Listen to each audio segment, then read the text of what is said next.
Coming to the accounting treatment of bill of exchange, there are various parties involved, namely the drawer, the drawee and the payee, and hence there would be different entries made in the books of different parties. So here we are discussing in the books of drawer, that is in the books of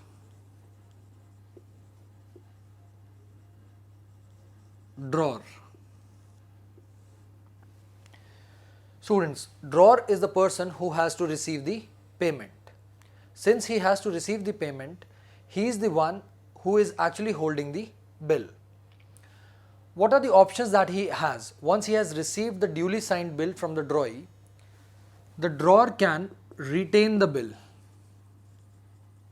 He can retain the bill with himself.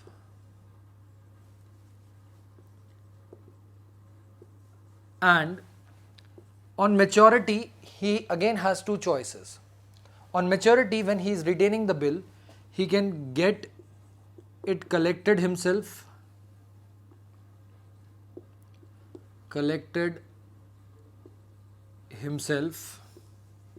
and B is get it collected through bank.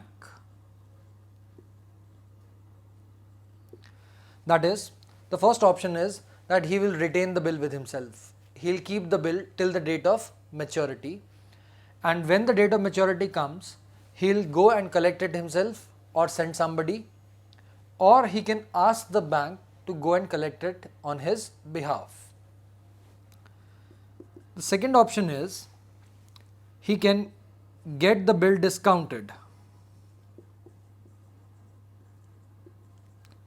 Get the bill discounted from bank. We all know what discounting is. That is, he can approach bank and get it encashed before due date after paying a certain interest or discount. And the third case is endorse the bill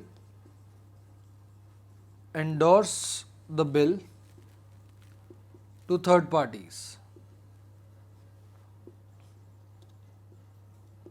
That is, the drawer can actually transfer this bill to a third party in satisfaction of the payment that he has to make. So these are three different options with the drawer. The drawer can either choose to retain the bill, he can get the bill discounted from the bank, and he can endorse the bill to the third party. Coming to the accounting treatments in the books of drawer. The first case is when the bill is retained by the drawer. That is, the drawer has retained this bill till the date of maturity. So now students, in this case, the first entry is when the bill is received.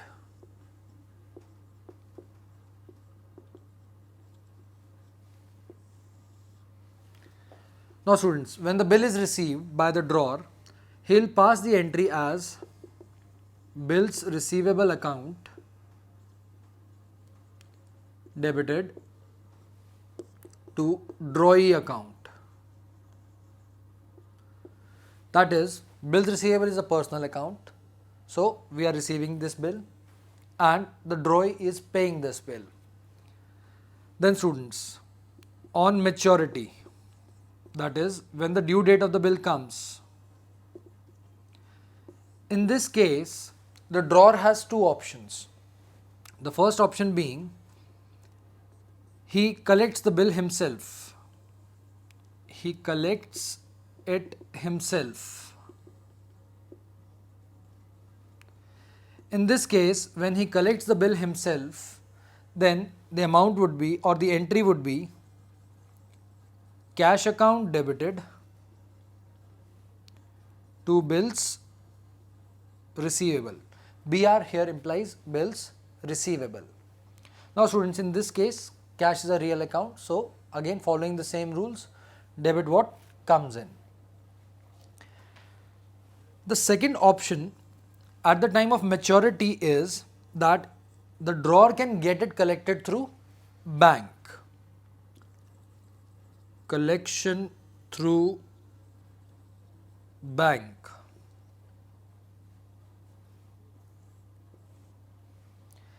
In this case, what will happen is that bank would collect the payment on our behalf and deposit in our account.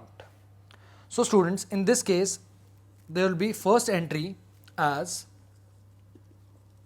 bills for collection debited to bills receivable account. That is, when we are surrendering or sending this bill to bank for collection. In this case, the entry would become bills for collection to bills receivable, followed by a second entry. The second entry would be bank account debited to bills for collection. That is, when the payment will receive, bank will debit that payment into our account and bills for collection account would be credited. Coming to case 2, that is the case in which the bill is discounted. Now in this case, when bill is received,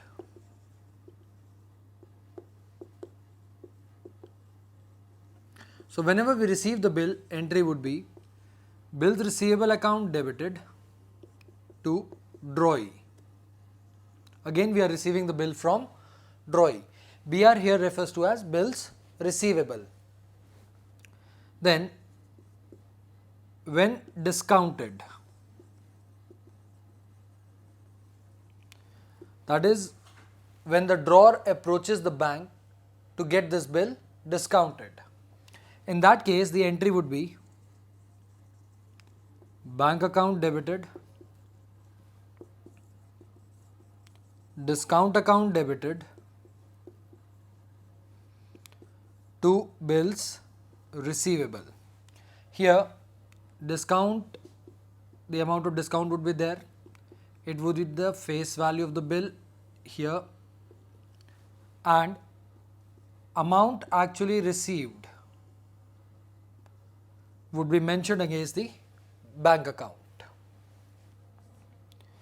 Then on maturity, that is on the due date of the bill.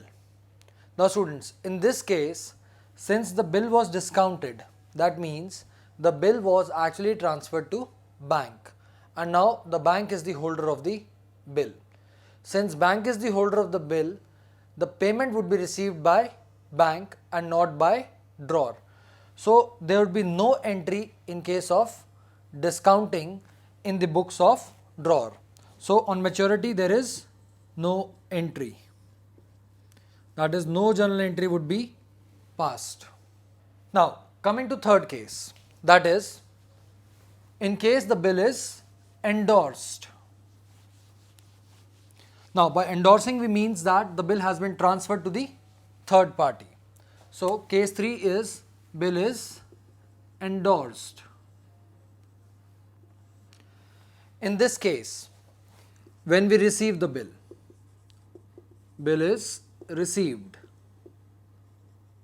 So for drawer it is a bills receivable. Entry would be bills receivable account debited to drawee. Again the same rules.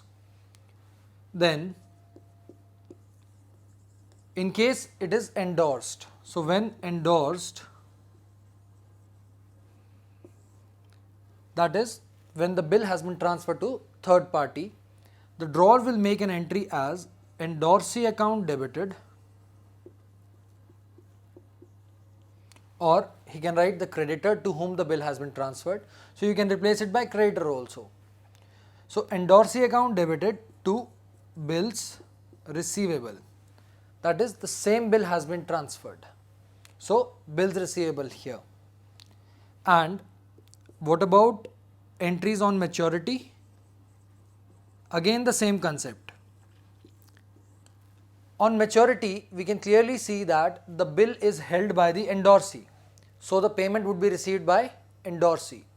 Since the drawer does not have any bill with him now, no entry would be made in case of maturity. So no journal entry.